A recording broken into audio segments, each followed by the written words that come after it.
नमस्कार मित्रांनो. लाडकी बहीण योजनेसाठी सामाजिक न्याय विभागाचे 410 कोटी कोणत्या दिनांकापर्यंत पूर्ण करण्याचे आव्हान दिले, तर आजच्या या व्हिडिओमध्ये आपण हेच बघणार आहोत. लाडकी बहीण योजनेचा ऑक्टोबर महिन्याचा हप्ता वितरित करण्यासाठी सामाजिक न्याय विभागाकडून 410.30 कोटी रुपयांचा निधी वितरित करण्यात आला आहे. आदिती तटकरे यांनी मुख्यमंत्री माझी लाडकी बहीण योजनेसंदर्भात आढावा घेतला. महिलांच्या आर्थिक स्वावलंबनासाठी महायुती सरकारने सुरू केलेल्या मुख्यमंत्री माझी लाडकी बहीण या महत्त्वाकांक्षी योजनेअंतर्गत पात्र महिलांना दर महिन्याला ₹1,500 थेट हप्ता त्यांच्या बँक खात्यात जमा केला जातो. राज्यातील लाखो महिलांना या योजनेचा थेट लाभ मिळत असून अनेक लाभार्थी भगिनींच्या जीवनात या योजनेमुळे आर्थिक स्थैर्य निर्माण झाले आहे. आतापर्यंत काही महिन्यांचे हप्ते सरकारकडून नियमितपणे वितरित करण्यात आले आहेत.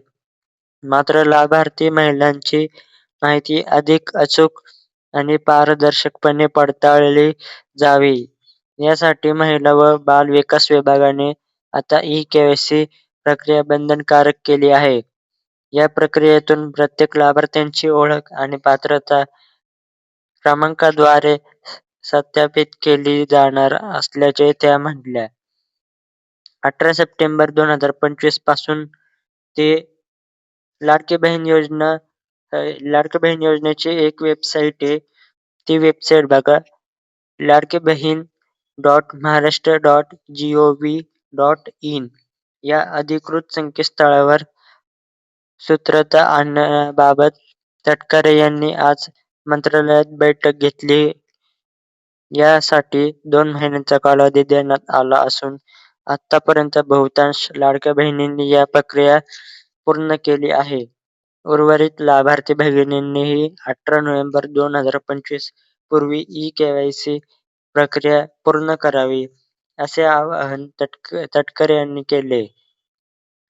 तर मित्रांनो, आजच्या व्हिडिओमध्ये इतकंच होतं. लाडकी बहीण योजनेचा फॉर्म कसा भरायचा ते आपल्या पुढच्या व्हिडिओमध्ये येणार आहे. तर सगळ्यांनी चॅनलला सबस्क्राईब करा आणि बेल आयकॉन ऑलवर प्रेस करा. म्हणजे फॉर्म भरण्याची नोटिफिकेशन थेट तुमच्या नोटिफिकेशन येईल. आणि या व्हिडिओला लाईक करा आणि या व्हिडिओला कमेंट करा. तर भेटूया पुढच्या व्हिडिओमध्ये. आणि आपल्या Instagram आयडीला पण फॉलो करा. त्याची लिंक आपल्या डिस्क्रिप्शनमध्ये आहे. तिथे आपण Instagramवर सगळे अपडेट्स देत असतो. तर भेटूया पुढच्या व्हिडिओमध्ये.